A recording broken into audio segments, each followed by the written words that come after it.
Decrease হবে। তাহলে আমরা মনে রাখি ট্যাপেটা কমে যায় আর বিটিএসসিটা বেড়ে যায়।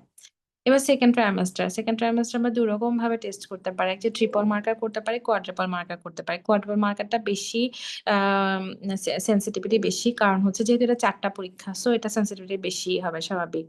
এখন হচ্ছে ট্রিপল টেস্ট আমরা কি সবগুলাতে বিটা এসিজি আছে, আমরা জানি বিটা এসিজি সবসময় বাড়ে, তারপরে আর হচ্ছে বাকিগুলো কমে, আলফা বিটা প্রোটিনও কমবে, আনকনজুগেটেড ইস্ট্রায়ল এটাও কমে যাবে। আর কোয়াড্রুপল টেস্টটা কি?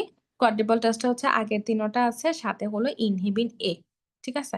তাহলে আমরা এতক্ষণ কি জানলাম? দেখেন ফার্স্ট ট্রাইমেস্টারে যেগুলো করছি, বিটা এসিজি ছাড়া প্যাপে কমে গেছে। তারপরে সেকেন্ড ট্রাইমেস্টারে ট্রিপল টেস্টের মধ্যে বিটা এসিজিটা বেড়ে গেছে আর বাকি সবগুলো কমে গেছে। শুধু কোয়াড্রুপল টেস্টটা একটু ব্যতিক্রম, এখানে যেহেতু একটা এক্সট্রা আছে ইনহিবিন এ, সেটা বেড়ে যায়। ঠিক আছে? সো এটা ইম্পর্টেন্ট। আর ডায়াগনস্টিক মানে কনফার্মেটরি, এগুলো হচ্ছে যে কোনো কিছু যখন কনফার্মেটরি হবে মনে রাখবেন যে এটা বেশি ইনভেসিভ। সো এগুলো হচ্ছে invasive procedure. Chorionic villus sampling, আপনি কোরিওনিক ভিলাই থেকে স্যাম্পলিং নিবেন, সেটা একটা ইনভেসিভ প্রসিডিউর। এখন আপনি এটা কখন নিবেন?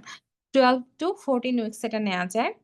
এটা বাট এটার মিসক্যারেজ হওয়ার পসিবিলিটি থাকে। কতটুকু পসিবিলিটি? 1 in 100, মানে 100 প্রেগন্যান্সিতে একটা প্রেগন্যান্সি লস হওয়ার পসিবিলিটি থাকে।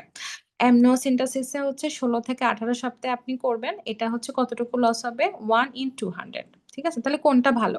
অ্যামনিওসেন্টেসিস, কারণ আপনি 200 টার মধ্যে মাত্র একটা লস হচ্ছে। কেন লস হচ্ছে? কারণ টাইমিংটা যে একটু পরে, 16 থেকে 18 সপ্তাহ মানে পরের দিকে করতেছেন আপনি। সেজন্য এটার প্রেগন্যান্সি লসটা একটু কম হয়। হ্যাঁ? আরেকটা করা যায়, সেটা হচ্ছে কর্ডোসিনথেসিস। এটা হচ্ছে পারকিনসন্স আম্বিলিকাল ব্লাড স্যাম্পলিং। এটাতেও আপনার প্রেগন্যান্সি লস বেশি হয়। কত? 1 in 50। ঠিক আছে? সো এটা অনেক ইম্পোর্টেন্ট। আপনারা এইখানে মনে রাখবেন সিভিএস, আমরা এই যে এই রেশিওটা লাগে, হ্যাঁ? ১০০ তে ১ জন, ২০০ তে ১ জন। আর টাইমটা লাগবে, কখন আপনি করবেন আর কি করবেন, হ্যাঁ? এগুলা। আর এটা একদম ঠোঁটস্থ মুখস্থ করে ফেলবেন। এটা একদম কয়দিন পর পরই পড়বেন। এটা খুব ভালো। মানে মনে রাখতে হবে আরকি, মেমোরাইজ করে রাখতে হবে। আচ্ছা, এবার জিবিএস প্রোফাইলাক্সিস। সেদিন আমরা জিবিএস নিয়ে একটু কথা বলছিলাম।